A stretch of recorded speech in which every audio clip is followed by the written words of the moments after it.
Hello दोस्तों, स्वागत है आपका मेरे चैनल में। आज हम जानेंगे बच्चों में नाक का बहना, कफ, छींकें आना, आंखों से पानी आना, गले दर्द तथा बुखार जैसे सिम्टम्स की एक मेडिसिन सीनारेस सिरप के बारे में। सीनारेस सिरप में पैरासीटामोल 125 मिलीग्राम, फेनाइलेफ्रिन 5 मिलीग्राम, क्लोरफेनायरमाइन 1 मिलीग्राम तथा सोडियम स्ट्रेट 60 मिलीग्राम पर 5 ml की कंपोजिशन रहती है। इस सिरप को 2 साल से अधिक उम्र के बच्चों को 5 ml सुबह व शाम दे सकते हैं।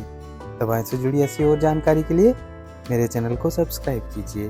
धन्यवाद।